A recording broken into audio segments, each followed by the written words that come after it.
हर्रमल्लाहु इल्ला बिल हक़्क़ि, किसी निर्दोष की हत्या न करना, किसी बेकसूर को कत्ल न करना, जिसको कत्ल करने की इजाजत इस्लाम ने तुमको नहीं दी है। फलस्तीन का मामला चल रहा है, हमें मालूम नहीं अंदर कौन कौन सी बातें। कहने वाले तो ये भी कहते हैं कि हमास नाम की जो एक तंजीम ऑर्गेनाइजेशन है, ये साल 2 साल में एक हमला कर दिया इसराइल के ऊपर। इसराइल हमास के मुकाबले में बहुत ज्यादा पावरफुल है।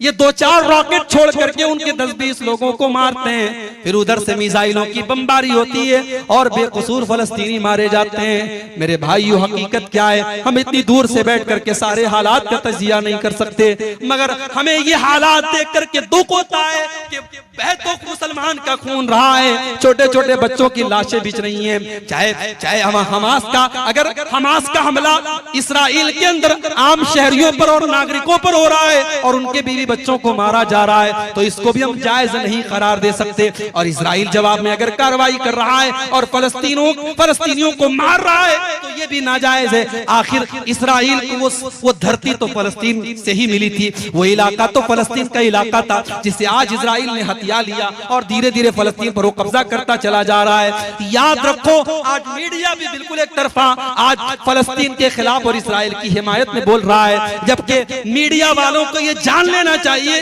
इसी भारत में एक बहुत बड़े नेता हुए थे अटल बिहारी वाजपेयी। वो कांग्रेस के नेता नहीं थे, बीजेपी के नेता थे, उनकी विचारधारा अलग थी। उन्होंने उस दौर में एक बयान दिया था जो बहुत वायरल हो रहा है। उन्होंने कहा था कि भारत फलस्तीन के साथ खड़ा है और भारत का ये मानना है कि फलस्तीनियों को उनका हक मिलना चाहिए। आज हमारी हुकूमतों के मेयार बदल गए, आज मीडिया की जबान बदल गई। काश मीडिया वालों को कुरान की आयत कोई जाकर के बता दे, इस्लाम के ऊपर आतंकवाद का लेबल लगाने वालों, इस्लाम किसी आतंकवाद की दावत नहीं देता। इस्लाम तो कहता है वला तक़्तुलुन नफ्सल्लती हर्रमल्लाहु इल्ला बिल हक़्क़ि, किसी निर्दोष की हत्या करने का तुम्हें अधिकार नहीं है।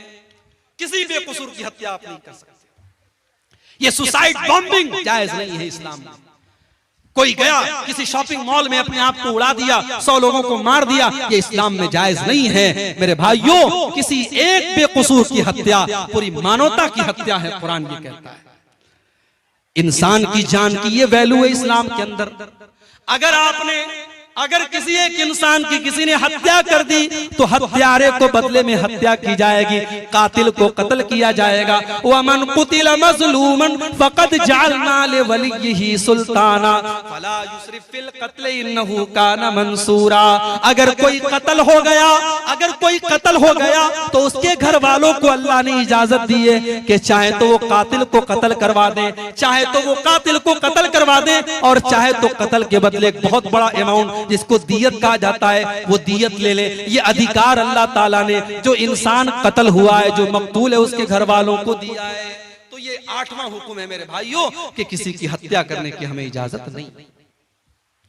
नंबर 9, वला तक़रबू मालल यतीम इल्ला बिल्लती हिया अहसन, और यतीम के माल के करीब न जाना, किसी यतीम का माल न हथियाना। हाय हाय, आज यतीमों के नाम पे बड़े बड़े इदारे चल रहे हैं और यतीमों के नाम पे बाहर से पैसा आ रहा है। यतीमों का पैसा लोगों की पॉकेट में जा रहा है, लोगों के पेट में जा रहा है। अगर किसी यतीम का माल आपने नाजायज तरीके से खाया, कुरान कहता है इन्नल्लज़ीना याकुलूना अम्वालल यतामा ज़ुल्मन इन्नमा याकुलूना फी बुतूनिहिम नारा। जो लोग यतीम का माल नाजायज तरीके से अपने पेट में भरते हैं, वो जहन्नम की आग अपने पेट में भर रहे हैं। वसयस्लौना सईरा, और अनकरीब वो जहन्नम की आग में डाले जाएंगे। यतीम बेचारा बेसहारा होता है, उसका बाप नहीं होता। कोई थप्पड़ लगा के निकल जाए, कोई पूछने वाला नहीं तुझे थप्पड़ क्यों मारा गया। बाप बहुत बड़ी दीवार होता है मेरे भाई। बाप ना हो तो बच्चा यतीम हो जाता है। यतीम का कोई नहीं होता। मेरे नबी यतीम थे, पैदा हुए तो बाप नहीं थे। मेरे नबी से बढ़ के यतीम का दर्द कौन समझ सकता था। इसीलिए अल्लाह के नबी ने फरमाया अना वकाफिलुल यतीम कहातैन। आपने 2 उंगलियों से इशारा करके फरमाया यतीम की परवरिश करने वाला, यतीम को पालने वाला जन्नत में मेरे साथ जाएगा, जैसे ये दोनों उंगलियां एक दूसरे के साथ मिली हुई हैं। यतीम की परवरिश करने वाला अल्लाह के नबी के साथ जाएगा। एक सहाबी आए अल्लाह के नबी के पास, कहा अल्लाह के रसूल मेरा दिल बड़ा सख्त है, मेरा दिल बड़ा हार्ड है, मेरा दिल मुझे बड़ा कठोर मालूम होता है, मैं क्या करूं? अल्लाह के नबी ने फरमाया इमसाह बेरासिल यतीम, जाओ किसी यतीम के सर पे मोहब्बत से हाथ फेर दो, तुम्हारा दिल सॉफ्ट हो जाएगा, तुम्हारा दिल नरम हो जाएगा। ये यतीम का मकाम है मेरे भाइयों। कुरान कहता है वला तक़रबू मालल यतीम इल्ला बिल्लती ही अहसन हत्ता यबलुगा अशुद्दा। अगर कोई यतीम आपकी यतीम की परवरिश आपने अपनी जिम्मेदारी में ले ली है और यतीम का माल भी आपको मिला है, तो यतीम के माल में से खर्च न करो। जब यतीम बड़ा हो जाए, जब जवान हो जाए, उसका माल अमानत है, उसकी अमानत उसको लौटा देना। तो ये 9 चीज हो गई। नंबर 10 वअफ़ू बिल अहद इन्नल अहद कान मसऊला। और ए ईमान वालो वादे को पूरा किया करो, अल्लाह ताला क्या तुमसे पूछा जाएगा तुमने वादे को पूरा किया कि नहीं किया। आज वादा कौन पूरा करता है? मुसलमान से ज्यादा वादा खिलाफी करने वाला कौन है मेरे भाई? आज हमारी पहचान बन गई कि हमारी जबान की कोई वैल्यू नहीं। कल इसी भारत के अंदर, इसी मुल्क के अंदर मुसलमान अपनी जबान से पहचाना जाता था, आज हमारी जबान की कोई वैल्यू नहीं रहेगी। मेरे प्यारे साथियों, अल्लाह के नबी वादे के इतने पक्के थे कि आप बद्र के लड़ाई में, बद्र के मैदान में 313 आपके साथी थे और दुश्मन की तादाद 1000 थी। एक एक सहाबी की अल्लाह के नबी की नजर में बड़ी कीमत थी। 2 सहाबी आपके पास आते हैं, अरे अल्लाह के नबी हमें दुश्मनों ने गिरफ्तार कर लिया था और जान बचाने के लिए हम वादा करके आए हैं कि हम लड़ाई में आपका साथ नहीं देंगे। अरे अल्लाह के नबी हम जान बचाने का वादा करके आए थे, लेकिन हम आपका साथ देना चाहते हैं, हम लड़ना चाहते हैं। आपने फरमाया नहीं नहीं, मोहम्मद का मानने वाला वादा खिलाफी नहीं कर सकता। जाओ, मेरे साथियों की तादाद कम है, मैं इसको बर्दाश्त कर लूंगा, मगर मैं वादा खिलाफी करके तुमको जंग में शामिल नहीं कर सकता। आपने दोनों को वापस कर दिया। ये थी मेरे नबी इस तरीके से अपने वादे को पूरा करते थे। वादे का एक मकाम होता है मेरे भाई, वादे की वादा खिलाफी करने वाला मुनाफिक होता है। मुनाफिक की निशानी है जब बात करे तो झूठ बोले, जब वादा करे तो वादा खिलाफी करे, और जब अमानत रखी जाए तो खयाल। 9 चीजें हो गई।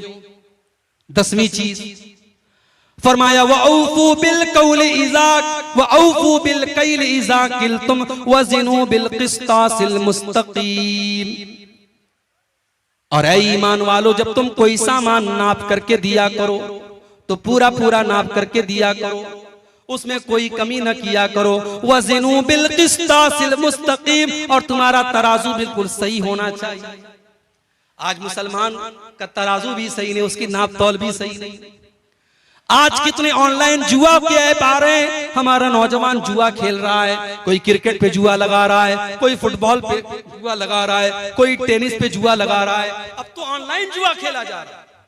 और ये जुआ, इसको इतना ग्लैमराइज कर दिया गया, बड़े बड़े फिल्मी एक्टर उसका ऐड करते हैं। नौजवान देख करके सोचता है यार इतने बड़े बड़े खिलाड़ी ऐड कर रहे तो सही होगा, और फौरन उसमें पैसा लगाता है। कितने मुसलमान नौजवानों ने करोड़ों रुपए बर्बाद कर दिए। हमारे यूपी के अंदर मऊ एक जगह है, मऊ का एक नौजवान सुसाइड कर लेता है इसी जुए की लत में आकर के। मेरे भाइयों, जुआ चाहे ताश के पत्तों से खेला जाए, चाहे सट्टेबाजी के जरिए खेला जाए, चाहे ऑनलाइन ऐप के जरिए खेला जाए, जुआ हराम है, नाजायज है, उसकी कमाई नाजायज है। हलाल तरीके से बिजनेस करो मेरे भाई। अल्लाह कह रहा है ज़ालिका खैरुन व अहसनु तावीला। नाजायज तरीके से अगर तुम पैसा कमा भी लोगे, वो पैसा तुम्हें अच्छे अंजाम तक नहीं पहुंचा पाएगा। हलाल तरीके से पैसा कमाओ, जायज तरीके से पैसा कमाओ, इसका अंजाम बेहतर है। उसके बाद फरमाया वला तक़्फ़ु मा लैसा लक बिही इल्म, वला तक़्फ़ु मा लैसा लक बिही इल्म। जिस चीज की तुम्हें जानकारी नहीं है उस चीज के पीछे मत पड़ो। इन्नस्समा वल बसरा वल फुआद कुल्लु उलाइका कान अन्हु मसऊला। अल्लाह ताला के कान का भी हिसाब लिया जाएगा। कानों से क्या सुना था आपने, ईयरफोन कानों में लगा लिया, क्या क्या गाने तुम सुन रहे हो, क्या क्या चीजें तुम सुन रहे हो। आज तो गाली गलौज भी सुना जा रहा है, आज तो ऐसी ऐसी वेब सीरीज आ गई उसमें गाली गलौज भी दिया जा रहा है, वल्गर बातें भी की जा रही है। तुमने अपने कानों में हेडफोन लगाकर और ईयरबड लगा करके तुमने क्या क्या सुना है, अल्लाह क्या उसका भी हिसाब देना पड़ेगा। इन्ना समा वल बसरा, तुमने आंखों से मोबाइल की स्क्रीन पर क्या क्या देखा था। हो सकता है तुमने ब्राउजर की हिस्ट्री से डिलीट कर दिया, हो सकता है तुमने यूट्यूब की हिस्ट्री से डिलीट कर दिया, हो सकता है तुमने फेसबुक के रिकॉर्ड से डिलीट कर दिया, लेकिन तुमने फेसबुक पर क्या क्या देखा, तुमने यूट्यूब पर क्या क्या देखा, तुमने मोबाइल की स्क्रीन के ऊपर क्या क्या देखा, अल्लाह के फरिश्ते सब रिकॉर्ड कर रहे हैं, किरामन कातिबीन सब नोट कर रहे हैं, और अल्लाह क्या उसका भी हिसाब देना पड़ेगा। वल फुआदा, और तुम्हारे दिल और दिमाग में कौन कौन से गुनाहों की प्लानिंग चली थी, कौन कौन से गुनाहों का तुमने इरादा किया था, कौन कौन से गलत काम करने की तुमने प्लानिंग की थी, अल्लाह क्या उसका भी हिसाब देना पड़ेगा। इस एक आयत को हम सामने रखें तो शायद मोबाइल का गलत इस्तेमाल करना हमारा नौजवान बंद कर दे। अल्लाह क्या हिसाब देना पड़ेगा मेरे भाई। कहीं ऐसा ना हो कि हमारे मोबाइल का गलत इस्तेमाल हमारी नेकियों को बर्बाद कर दे, हमारी नमाजों को बर्बाद कर दे, हमारे हज और उम्रे को बर्बाद कर दे। बड़ा नाजुक दौर है मेरे भाई। 3 साल के बच्चे से लेकर के 70 साल का बूढ़ा आज मोबाइल इस्तेमाल कर रहा है, और वो क्या देख रहा है मोबाइल पर, वो या तो उसका मोबाइल जानता है या उसका रब जानता है, और अल्लाह सब हिसाब लेगा। इन्न समा वल बसर वल फुआद कुल्लु उलाइका काना अन्हु मसऊला, तुम कानों से, आंखों से और दिल से क्या कर रहे हो, सबका हिसाब देना पड़ेगा। नंबर 14, वला तमशी फिल अर्ज़ि मरहा, और जमीन में तुम अकड़ करके न चला करो। जमीन में तुम अहंकार के साथ, गुरूर के साथ और तकब्बुर के साथ न चला करो। इन्नका लन तखरिकल अर्ज़ा, तुम जमीन को फाड़ नहीं सकते। वलन तबलुगल जिबाला तूला, और पहाड़ के ऊपर तुम चढ़ नहीं सकते। तुम तकब्बुर किस बात का करते हो, तुम घमंड किस बात का करते हो। जितना भी पैसा कमा लो, जितना भी नाम कमा लो, हो तो तुम मिट्टी से पैदा हुए, हो तो तुम एक हकीर पानी के कतरे से पैदा मखलूक हो, तुम इंसान हो, तुम्हें तकब्बुर जेब नहीं देता, तुम्हें गुरूर और घमंड सूट नहीं करता। तुम तकब्बुर न करना, अकड़ करके न चलना। अल्लाह को कोई घमंडी पसंद नहीं, कोई तकब्बुर करने वाला पसंद नहीं है। ये 14 बातें अल्लाह ने बयान की, और 14 बातें बयान करने के बाद अल्लाह ने फरमाया कुल्लु ज़ालिका काना सय्युहु इंद रब्बिका मकरूहा। मेरे बंदो, ये 14 बातें मैंने बयान कर दी हैं, इसमें जो गलत बातें हैं, इसमें जिन बातों से तुमको मना किया गया है, वो अल्लाह ताला को बहुत ज्यादा नापसंद है, उनसे बच करके रहना। ज़ालिका मिम्मा औहा इलैका रब्बुका मिनल हिकमा, ऐ नबी ये हिकमत की बातें हैं जो आपका रब आपको बता रहा है। वला तजअल मअल्लाहि इलाहन आखर, और ऐ नबी 15वीं नसीहत ये है, 15वां हुक्म ये है कि आप अल्लाह के साथ, ऐ कुरान पढ़ने वाले, तू अल्लाह के साथ किसी और को शरीक मत करना। वला तजअल मअल्लाहि इलाहन आखरा फतुल्का फी जहन्नम मलूमम मदहूरा, तो अल्लाह के साथ किसी को शरीक न करना, वरना जहन्नम के अंदर डाल दिया जाएगा। पहली नसीहत भी यही थी कि शिर्क मत करना, और 15वीं नसीहत भी यही है कि शिर्क मत करना। मतलब ये हुआ कि हमारी जिंदगी में भी तौहीद रहनी चाहिए, और मरते दम तक तौहीद रहनी चाहिए। हमारा खात्मा भी तौहीद पर होना चाहिए। सारी जिंदगी हम तौहीद पर रहे, और खात्मे के टाइम अगर हमने शिर्क कर दिया तो हम बर्बाद हो जाएंगे। इसलिए पहली नसीहत भी ये थी कि अल्लाह के साथ किसी को शरीक मत करना, और 15वीं नसीहत भी यही है कि अल्लाह के साथ किसी को शरीक मत करना। तो मेरे भाइयों, ये सूरह बनी इसराइल की आयत नंबर 23 से लेकर के 39 तक टोटल 17 आयतें मैंने आपके सामने पढ़ी हैं, और उन 17 आयतों की रोशनी में 15 नसीहतें मैंने आपके सामने बयान की हैं। मैं उम्मीद करता हूं इन 15 नसीहतों पर हम सब अमल करने की कोशिश करेंगे। इसमें हमारे अकीदे की भी इस्लाह है, हमारे अमल की भी इस्लाह है, हमारे घरों की भी इस्लाह है, हमारे अखलाक की भी इस्लाह है। इन 15 बातों को अगर हम अमल कर लें इन पर, इंशाअल्लाह हमारी जिंदगी बदल जाएगी। आइए हम अल्लाह से दुआ करें, रब्बुल आलमीन इन 15 नसीहतों पर हम सबको अमल करने की तौफीक अता फरमाए। रब्बुल आलमीन हमें हर किस्म के शिर्क से, बिदात से, खुराफात से अल्लाह ताला महफूज रखे। रब्बुल आलमीन जो हमें बीमार है उनको शिफा अता फरमाए। रब्बुल आलमीन कहने सुनने से ज्यादा अमल की तौफीक अता फरमाए। आमीन। व आखिर दावाना अल्हम्दुलिल्लाहि रब्बिल आलमीन। वस्सलामु अलैकुम व रहमतुल्लाह।